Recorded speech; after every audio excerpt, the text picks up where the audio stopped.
When we work with these medicines, it creates more pathways. It's establishing more. It's facilitating and executing our current pathways to almost have the tunnels get cleared. And so all of a sudden, that one thought that we're stuck in, we have options and we have these new, fresh perspectives that we could explore. And for so many people, that's so healing. You know, think of anxiety, depression, anything mental health wise, and you feel stuck and you feel blocked and you feel like there's no other way. And all of a sudden you have this light and you can see it with a slightly different view, how much that can change for a lot of us. Welcome, tribe. I'm Maya Rose. And I'm Gerald Rogers. We're about to embark on another mind-expanding episode where we dive deep into the realms of psychedelics, sex, and the superconscious. This is a transformational experience of healing, manifestation, increased clarity, flow, and alignment. So join us on this sacred journey as we receive the codes of transformation from scientists and psychonauts, shamans, tantra masters, mystics, and more. Together, we'll unravel the secrets of plant medicine, sex magic, and other tools to tap into higher states of consciousness. So why are we here? To answer the call, to share our passions and be advocates for alternative healing. So get ready for a ride that transcends the ordinary and leads you to the extraordinary, because living a legendary life is not just a choice. It's a sacred adventure. Hello and welcome back, beloved soul family, to this episode of Psychedelics, Sex, and the Superconscious. And I cannot even begin to tell you how excited I am to introduce you to just a woman I just deeply adore. I adore you, Tiffany. I love the work that you do. I just have really enjoyed having you be part of our soul family and tribe. Tiffany came to Burning Man with us for the first time this year, and known her for quite a while. And I've always been inspired by you, Tiffany, and the work that you do, especially in educating the world about the benefits of microdosing and just being a strong advocate, for the medicine, be an ally to help more and more people, ease their way in or have like these really profound experiences through the work that you do. So I've been wanting to host you on the show for a very long time. I know you've been very busy, so I'm so glad we were able to do it. I just want to jump in with just a little question, and I want to give you full permission to just brag about Tiffany. I want you to kind of share, like, what are you most proud of in the work you do and the life you've created. I would love to just invite you to just brag and give us an insight of what it's like to be Tiffany. Well, wow. Thank you. Thank you for the permission and thanks for having me on the show. Yeah, I know it's been a long time coming and the timing's always perfect and we're here now. So I'm grateful. And yeah, I adore you as well. We had an amazing time at Burning Man. So much magic. So yes, I am deeply proud of the work that I do with how many people I've truly supported in teaching them how to work with medicine and where that leads to for them in their lives and the breakthroughs and transformation and the healing and the connection of the depth and ultimately just coming more home into themselves, into this frequency that feels like peace and it feels like home and it feels like love, and everybody in their lives benefit from that. And that to me, it truly brings me so much peace, and it brings me so much fulfillment. And I share that with so much integrity and reverence and honor because I dream to be able to do this. Like, I dream to not be in corporate anymore. I literally would like fantasize in my life of how the hell do I get out of this career and into something that's so much more fulfilling, and to the point where I'm making my own schedule and I'm not waking up on a Monday at 6 a.m. like trying to get a workout in before a 7 a.m. call that got thrown on my effing calendar that I don't want to be on. So for me to even share that and brag about that, it feels really humbling in a lot of ways. And also it took a lot of work to get here, and I'm proud of that. And I love what I do. I love it. Yeah. Go back to the moment that you made the decision to move away from all the safety, the quote unquote security that, the corporate world offered, and you decided to like throw yourself full force into this a very unconventional path. Like, what was that moment like for you, and what was that Yeah. what was that thing that was a catalyst for you making that step? Mhm. There were many different moments, many different catalysts. I kicked and I screamed and I'm like, "No, I am not doing that." It wasn't like the medicine showed me and all of a sudden the next day I was exploring this path. I had a lot of resistance, but a really pivotal moment for me was, and it built, of course, over time, was I remember waking up one day and I was in corporate for 16 years, right? A long time. And I had this moment where I was like, I'm fucking exhausted and I'm burnt out and I don't feel good. And I was on Lexapro and Adderall for about 6 years. And the reason I was on that was because I was literally trying to just get through the day of my career, of being focused and having the energy and not feeling so anxious and not feeling so exhausted. And so I started to actually explore microdosing along the journey after a lot of therapy and personal development work and realizing that those things were working and contributing in their own ways, but there were these deeper parts of me that I hadn't accessed, but I can feel them. And that's what I was feeling. And I kept feeling that. And I kept feeling this nudge. And so I started microdosing. I wanted to get off these medications. I did within 3 months. And that's where I really started to feel something like this aliveness, this presence that had been turned off for a really long time. And so I can remember like this pivotal experience of, oh, like this is my truth. This is my own voice. This is something wanting to emerge that's mine. And when I was in corporate, it was always someone else's. It was always someone else's timeline, someone else's vision, someone else's fill in the blank. So that was new for me. And eventually, along the path, I wanted to sit with ayahuasca. And that was a calling that was really present for quite some time, but I was on the medication. So I had to go through the process of being off that.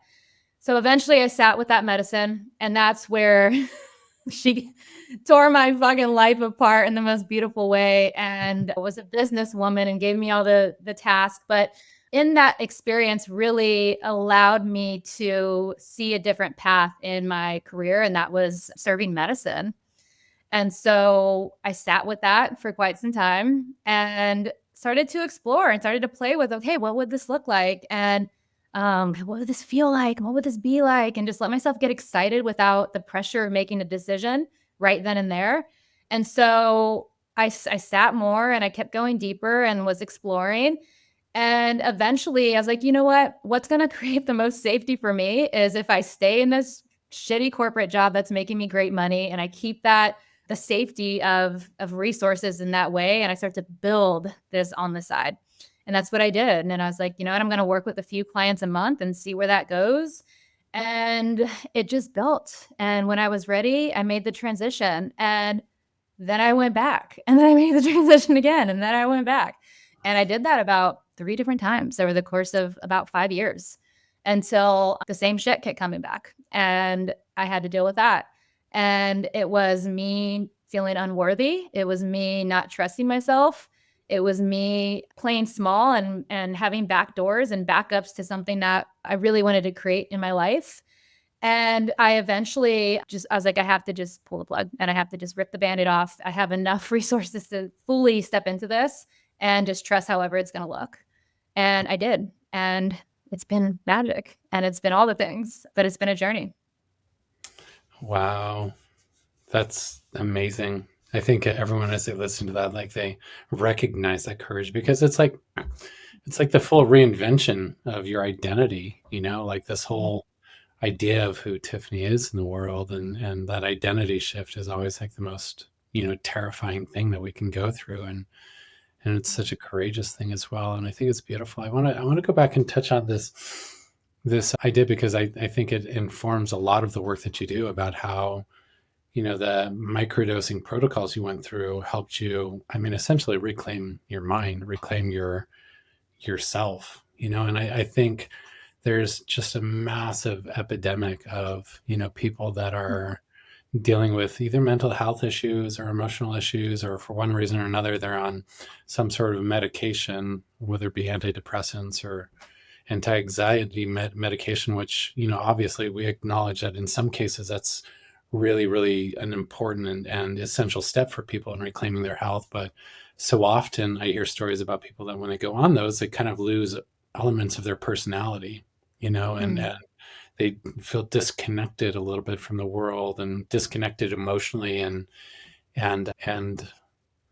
I think that, yeah, I think that it's so powerful and amazing that psychedelics have the ability to help people, taper off and release dependency on those medications and actually come back in the fullness. I would love for you to talk to a little bit more about your journey with that and what you've noticed in your work and helping other people, release their need for those medications. Mm-hmm. I love that you shared that. And it's such a journey and it's such an individualized journey. And what works for one person may work for you and it may be the complete opposite. And so, yeah, when it comes to medication, there's so much that goes into it. But what worked for me was the intentionality piece of, why am I desiring to taper off these medications? What am I desiring for that to bring into my life? What am I desiring to receive? What is possible for me on the other side of what this would look like? And there was a lot of fear in that. And I think that's what a lot of people experience. If we stay on the example of medication as this dependency, or they do work and they come with other things, but essentially there is some aspect of I was feeling one way before I got on these medications, and now I'm feeling this way where I feel better, but I don't feel fully alive and expressed. And so it's this like experience of, okay, well, what there's a fear of if I start to remove this thing that's been helping and not knowing where it's going, like, well, what does that look like? And I remember going through that process, and I've worked with many people that do as well. And what I can share that worked for me is as I was microdosing, I didn't even start to taper off. I just started to microdose. And of course, being mindful of contraindications and all those things, but I enjoyed it. And I was feeling parts in myself and I was learning about myself and I was just in this experience and I was doing that for about a month until I even started to pull back and taper the medication. So there's an intentionality and a structure and a process, of course, going about that. And what I can say on the other side for me was me, like truly on the other side was me. There was this version of me that I got to inquire and remember of who she was without the dependency of the medication. But even beyond that, versions of myself that I hadn't even met yet. And that was the most exciting part for me is like, okay, like, what do I do with this? And where do I want this energy to go? So there's so much in it in those ways. And I can go on and on about that. But yeah, I'll pause with that. Yeah, I think that's amazing, and I think it gives probably a lot of people a lot of hope, And I also can imagine it would bring up a lot of questions for people that are like, you know, curious about what's on the other side of, those medications and what that might look like. Like, what's the process you take someone through that wants to explore microdosing to find out if it's right for them or not? Mhm. I would say initially it's always kind of tuning into like what is your lived experience? What are you looking to experience? Whether on medication or you're not, it's like what do you want to feel? What do you want to experience? Yeah, like what do you want this outcome to be for you? And that helps me kind of get clear and support them with a specific medicine that might support the experience that they're looking to receive and create. For example, if somebody wants to, I don't know, maybe do more somatic work and do more emotional work and more trauma processing, as an example, going with psilocybin mushrooms might be a better experience for them because it is more body based. Whereas if somebody's like, hey, I want to, be more creative and feel more energized and hone in on specific projects and innovative ideas, you know, LSD is amazing for that. So it kind of can give clues of like kind of a direction of what might best support that individual. Goals, intentions, of course, that's always so valuable. And even beyond that, it's like bringing in a medicine and being open and adaptable that may change and that may work for you and feel good at a certain dose. And we also might need to calibrate the dose throughout the week, or we may need to shift the medicine so that it's feeling, best for you and what you want to receive and experience. And so that's usually always like the beginning of what I like to explore with people.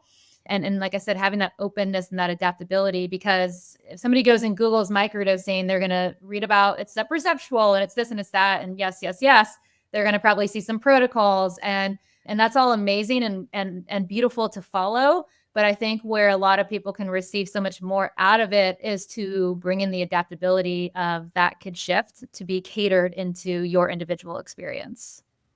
Yeah, that's really interesting. I would love for you to kind of like break down some of the other benefits. Of course, the medicine can help with neuroplasticity and reprogramming the brain and resetting some of the natural hormones, and it can be like a really powerful tool for people in their managing of mood and getting off of these antidepressants and other things. But what are the other, like, just like list the benefits and potential benefits of why someone would microdose?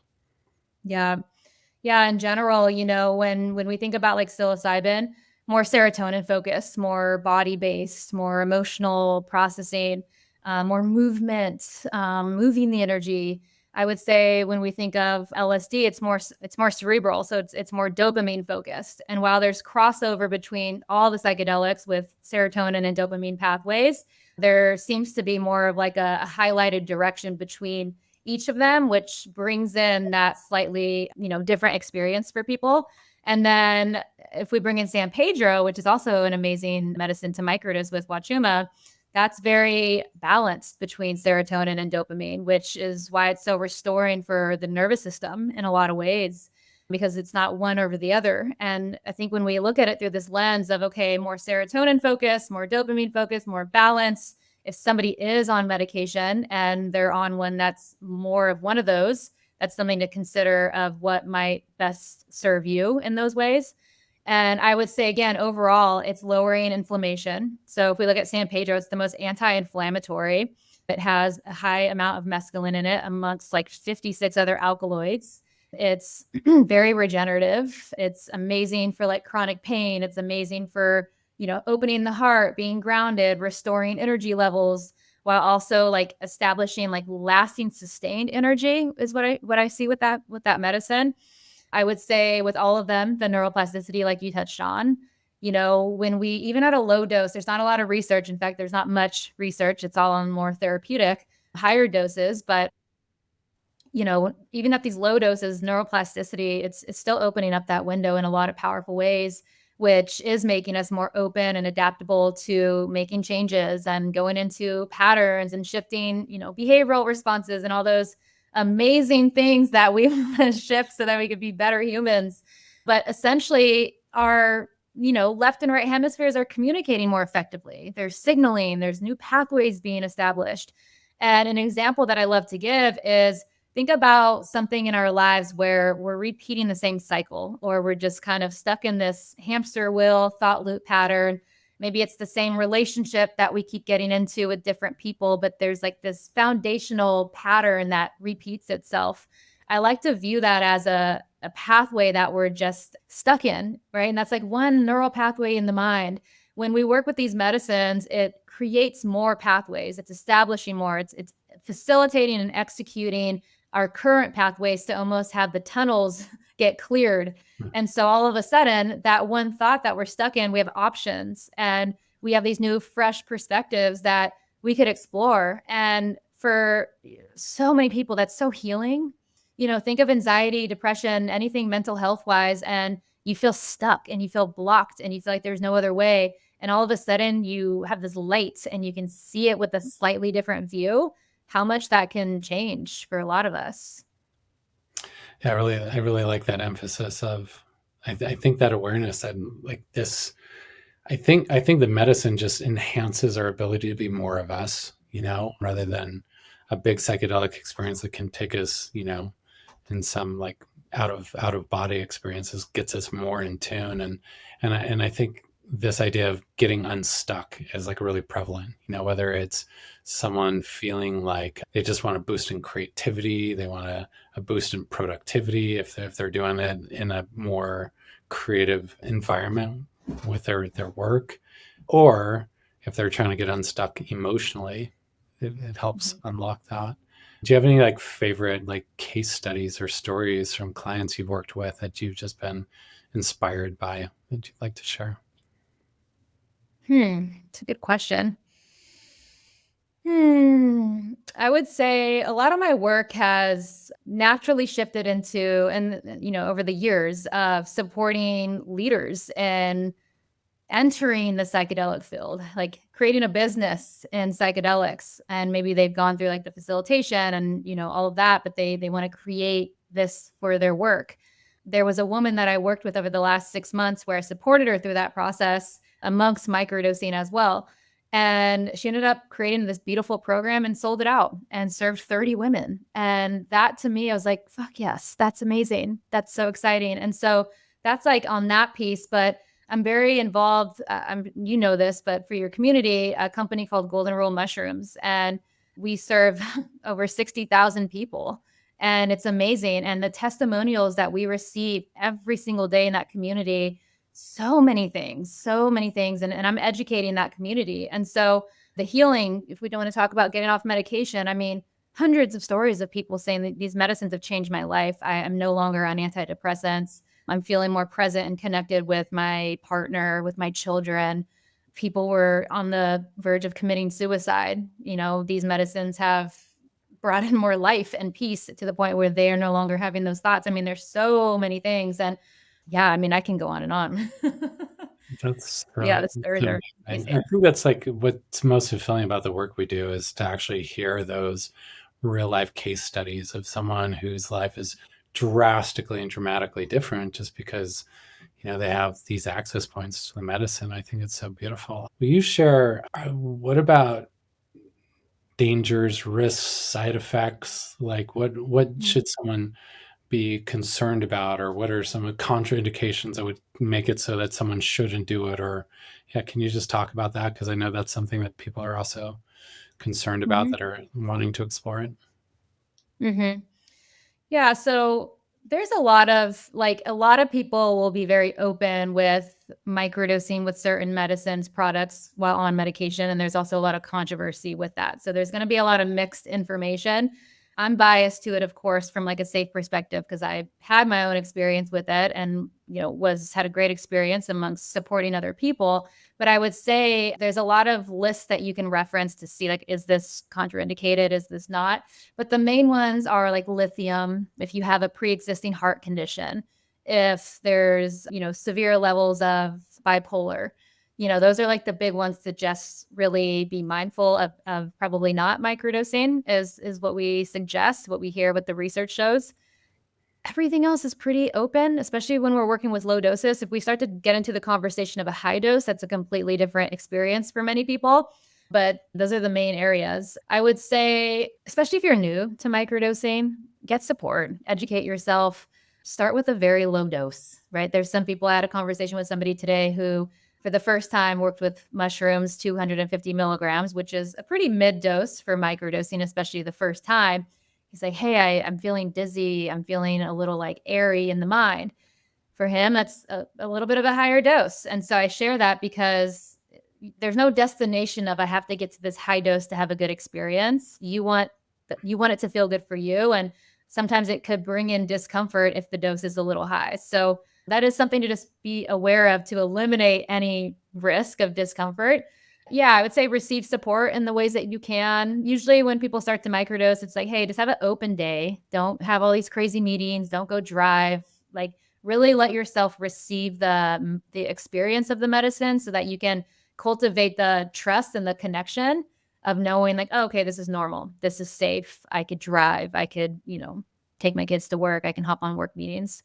Just little details like that, I think, alleviate a lot of the fear that people might have with some of the risks that they may be feeling. I would say those are the main ones. And I think it's important to emphasize, like when you're doing low dose of these, like a lot of it is sub perceptual. Like you might not even feel it, but just because you don't feel it doesn't mean it's not working. And there also is the element of, the placebo, where as long as you believe it's working, it'll work, right? Like there's Yeah. something to it. Like don't discount like the power of your mind in affecting your reality. As long as you like, hey, I've got this, that means I'm going to be more productive today. That means I'm going to be more focused. I'm going to be more creative. You just like Mhm. believing that, combined with the support of the medicine, whether you feel it or not, actually Mhm. is a big impactor in terms of the results you get. So I Mhm. really love that. As you kind of look at the current state, like of this world of medicine and the evolutions, even the last, decade, and the awarenesses that keep unfolding, what gets you most excited about the future? Mhm. The the amount of healing that can come when people work with these medicines in a safe, intentional, effective way, whether it's a low dose, high dose, in community especially, and whatever ways that look. I think, you and I and probably a lot of people that are listening are experienced in psychedelics in many ways. And we've really been able to receive the magic of how much that has shifted our lives individually in such beautiful ways. And that to me excites me for how many people these medicines have not reached yet and the opportunity that exists within that. And I share that lightly because, again, it's like anything, right? Psychedelics are not for everybody, but it's a tool and a resource that can really help shape, optimize, accelerate in a very intentional, aligned way for the things that you're wanting to create and establish in your life. And that excites me, it excites me. And I would say, we have made some great traction with some decrim states, which is helpful, and we got a long way to go with that. Yeah, let's And just talk about that right now, because it is like one of the exciting things as awareness begins to expand, and more and more Mhm, people get to experience the benefits. Then lawmakers are like starting to pay attention. There's a lot of big mhm. advocacy groups that are helping, with the promotion of the safe and legal use of it. Like, what states has it been decriminalized, and what's your awareness of like how that is spreading nationally? Yeah. So the main ones, Oregon, Colorado, right? And so New Mexico. And it's been amazing to see the progress with that. Like it's a huge pivotal progress. And there's restrictions with those models, right? And the accessibility isn't as abundant and resourceful and accessible in a lot of ways. And so what we're seeing is the underground work is blossoming in a really beautiful way, and that will never go away.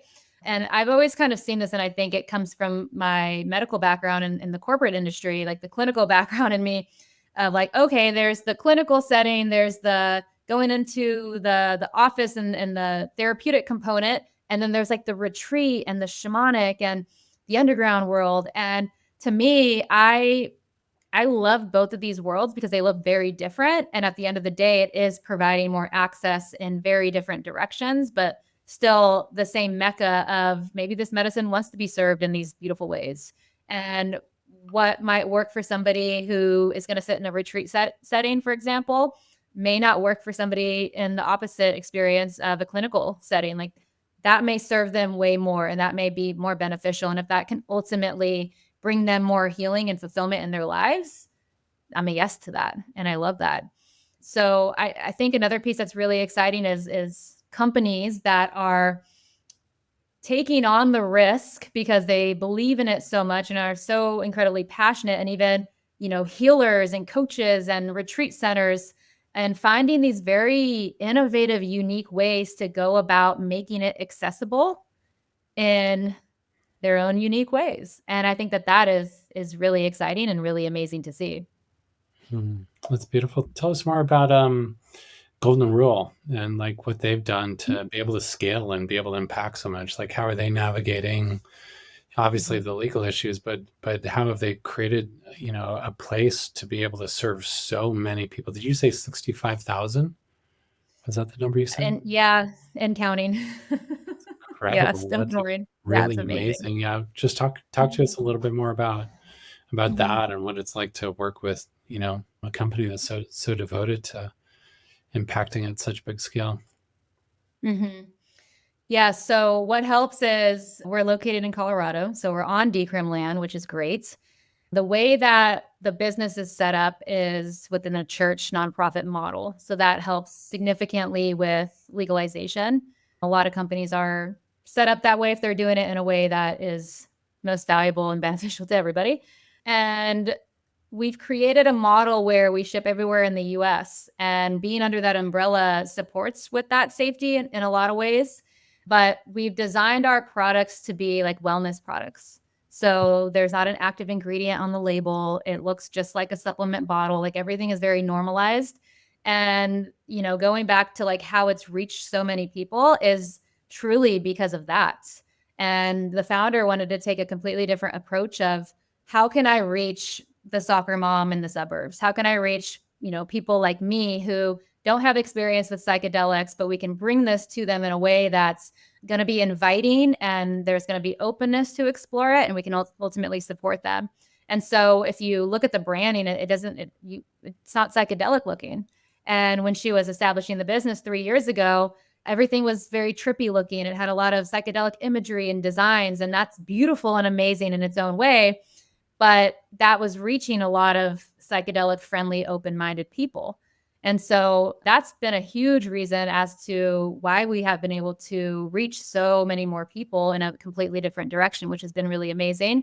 Amongst like the education and the strategy, and I mean, all the back end business, beautiful work that we've been doing to make it all come together. And I came on board with the company a year ago, and I came in as a partner and a advisor, and I'm educating the community. I'm managing our partnerships. And so a lot of it is through our partnerships as well, bringing like epic humans in, whether in the psychedelic space, wellness space, longevity space, like just across the board. And that within the business model has supported it tremendously. That's amazing. Tell me, like, what do you enjoy most about working with that company versus when you were just working on your own in the education space? Mm-hmm. Mm-hmm. Gosh, I love the quality of the medicine. And that was a huge reason why I came on board, is the quality, unmatched like any other products that I've worked with. But the relationship I have with the founder, we built a really beautiful relationship, and it wasn't something that we dove into right away with doing business together. It formed and built over time, and I really appreciated that approach. And I love the amount of people that I get to reach and serve and educate. I mean, hundreds and hundreds and hundreds every week. It's so fun to be in a company where I can come in and I can teach a workshop where I can talk about certain products, and it's reaching so many more people. And that to me is just so exciting. I love working with our partners. I love meeting new people and networking. And there's something with partnership and psychedelics that feel really special with the impact that has, and the acceleration of the healing and everything we've been talking about. Like I don't know, there's just something really unique about the ways that we work with people. And to me, it's just, I love it. It feels magnetic and it feels magic. And I feel like I know, like I deeply respect Golden Rule, and how this company holds itself, and people feel that. And that I love. Like I love that people feel that, and that makes me feel even more grateful to be a part of it.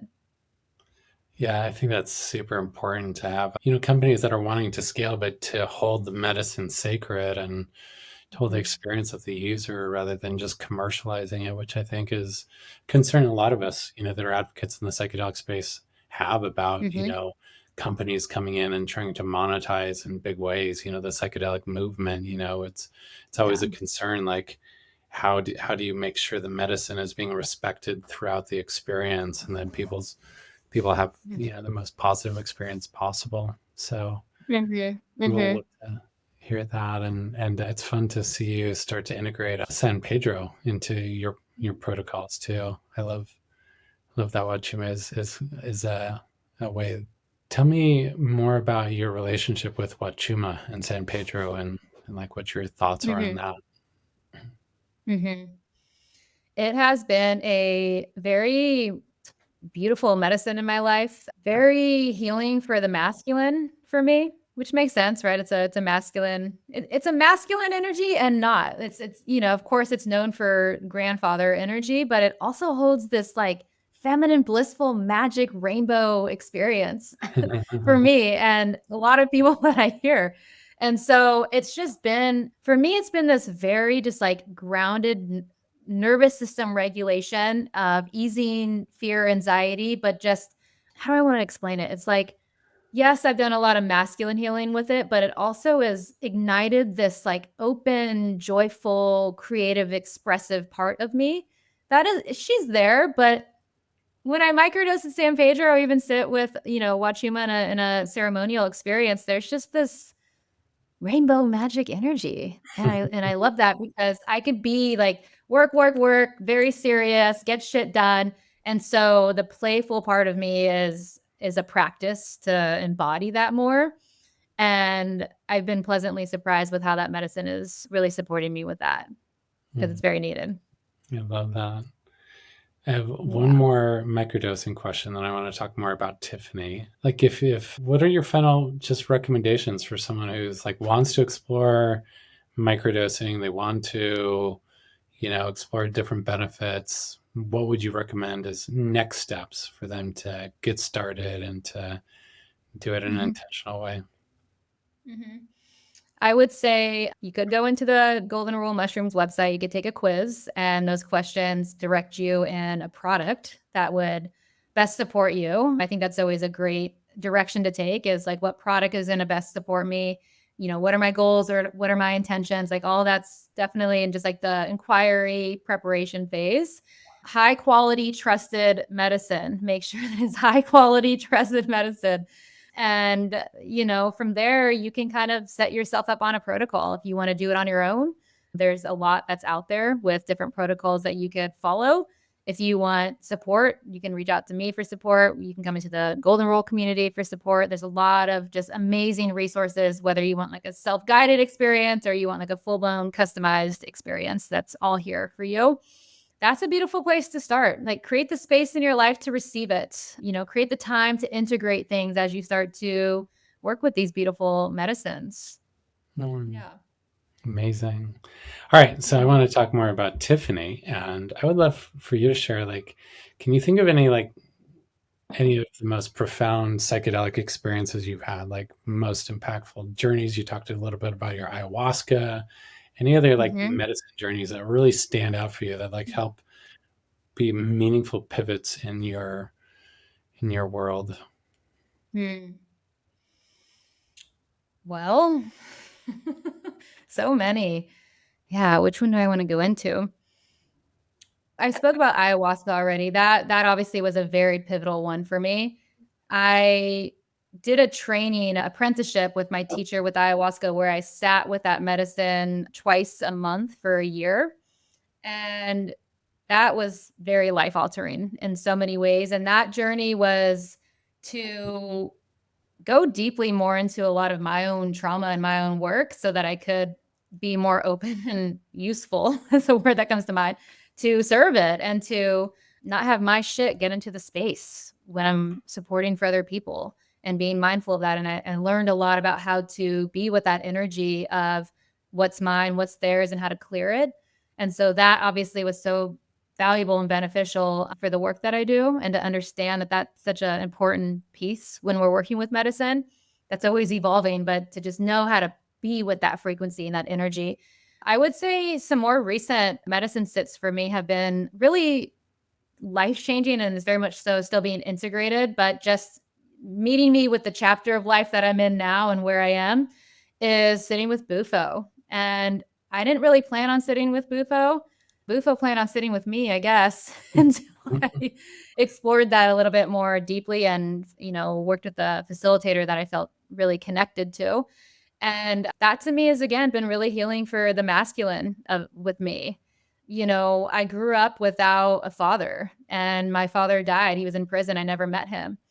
And my mom, we grew up in a very drug household, in and out of jail. I was using drugs at a young age. So the stability of my life was not stable. And we were always moving. We were homeless. We were in shelters. I lived with my uncle at one point. And so the masculine component was very non existing in my life up until I moved in with an adoptive family, my uncle a little bit, but also an adoptive family shortly after. where I started to receive family and masculine presence. And so that has and still is very much so. It's just my life's work of healing those parts of me. And I would say this last Bufo sit that I had, my father came into the room, and he comes into my medicine. He's the Native American in me. And we've connected a lot of beautiful times in medicine. And this time was different where his presence just took up so much space in the room. And the journey for me to receive that was my dog right now, to see a little background, is going through surgery, and that's been like an emotional process for me. She's older, what have you. And I bring that in because his energy came in of me feeling, while I have so much support around me, just feeling alone in that experience in its own way. And so to feel his presence with one of the most meaningful things in my life, my beautiful little dog, to feel like I can receive my father's support in that was so fucking beautiful. And the medicine experience for me in that was, how can I let myself feel safe to just fully open and relax into his love of the room right now? To like let that install into your DNA, his love, his presence, he's here. And yeah, it was a lot. And it was beautiful. So the practice with that integration for me is like 5, 10, 15 longer minutes a day. Like, how can I tune back into that experience and literally teach my body to receive the love of safety of masculine presence? And so that has been incredibly present for me. It's amazing. Soon you'll be introducing microdosing Bufo to the world. I do not plan on it, but just, hey, just, someone else had plans. just teasing. But yeah, it was really beautiful. That's a big medicine experience. Yeah, that's really Oh, yeah. beautiful. Thank you so much for sharing that. Yeah. So, what are some, as you look at the next, 6 to 12 months for Tiffany, like what are some things that are alive in your heart of things you want to experience or create or do? Mm-hmm. Yes, I'm excited for what we're growing into with Golden Rules. That's going to be a huge presence and focus. My own work, of course, can't even say my own work because they're all combined at this point. It's all the same. Is yeah, just I've been bringing in more business conversations of supporting people with business, and it's something that I've been doing within my own work for many years, but not as public about it. So I'm excited to bring that in more. Honestly, I'm excited to just like be and just kind Hmm. of go into this like nesting space over the next few months and just enjoy that like portal of just being. I feel like life has been so beautiful and going, going, going. And it's like this recalibration of, well, I want that, right? Like I want all these things. And I'm like, okay, there's only one of me. So how can I expand to receive this and also take the time that I need to nourish? And what I'm looking forward to is, quite honestly, just like balancing all of that and like being with it all, going to more events, playing more, going to Burning Man together really opened up this like childlike wonder that I really missed, and how important it is to be in community more and to play. And so yeah, I'm looking forward to that. Probably a little bit of travel here and there. Might go over to Hawaii at some point, but for now that feels good. I love that. I think that's it resonates so much because I think that's something that's calling for a lot of us, and me especially, is just like to slow down the doing, open up more to the being, and then for us, it's just this driving desire to create these portals of wow and wonder for tribe to gather and just to, like, melt into each other, to like that space of being held where we can, there's healing that comes from just being in community with people that care, and people that have capacity to like hold us in our highest vision of possibility, and to like really, really, you know, I like to call our tribe high capacity, big hearted badasses, these soul centered visionaries that are like really changing the world in meaningful ways. But we realize Mhm. it's so much funner to do it together, like Mhm. so much funner to like recognize that we have codes to share, and it's almost like this game of life is hardwired where we can't do it all alone, where Mhm. Mhm. we all have like Mhm. unique piece to the puzzle that, when we come together, and the gifts of Tiffany and the gifts of Gerald and the gifts of Maya Rose, and then like when we all come together, like there's this exponential return that happens, as we bring our medicine and share it with each other. Mm. So, I so agree. There's this, and sometimes I forget this, right? Like when you spend a lot of time like alone in your work, in your portal, and it's magic and you're just in this bubble. But when you go, at least for me, when I go meet with community and I'm with all you guys, and all of a sudden there's like this new energy and there's these new ideas and this new creativity, it's like, it always reminds me of how important that is. So literally everything you just spoke of just how much we help and support each other and how necessary that is, especially with the work that we're all doing. yeah, absolutely. As we wrap up this beautiful conversation, I just want to thank you. Thank you for just charging forward with your work and for being such a powerful educator. Like like every time I hear you communicate and train and teach on this, like I feel your passion, I feel your heart, and also just the clarity of being able to like share that. And I think that you become like this bridge, for people that are wanting to explore this, and you just make it feel safe and understandable to help reach those parts of the mind and heart that need to be met so that people can lean into their experience with the medicine. So thank you for that. And I'd love for you to share any final thoughts in your heart and anything you want to share with the people that are listening right now. Yeah. Yeah, thank you for your words. I appreciate you, and thank you for this beautiful conversation. It's felt so good, and yeah, I'm excited for people to receive this, and I'm excited to connect with people who listen to this, and so I welcome that in, and just really grateful for you. Really grateful for the incredible people through you that I've met. I've met some incredible tribe through you and here in San Diego and now in Austin, and it just continues to grow, and I've really always appreciated that about you is the connection of people that you have, and it's so authentic and safe, and it's just really beautiful, and so I really appreciate that. And yeah, I just want to say thank you. Thank you for that too. Thank you. All right. So everyone, check out Tiffany Hurd if you want to go deeper in the conversation, if you want to start exploring this. And of course, Golden Rule, the company that she is an advocate for. That's amazing. And join us next time for another inspiring conversation on psychedelic sex and the superconscious. Until then, just remember, this is your life. So make it legendary. We'll see you. Thank you, legendary explorers, for joining us on this cosmic journey today. Your curiosity fuels our exploration of psychedelics, sex, and the superconscious. If you're hungry for more, dive into our website and connect with us on social media. All the links are in the show notes. And stay tuned for our next mind-expanding episode. We can't wait to talk to you again in our next adventure. Until then, remember, this is your life. So, make it legendary.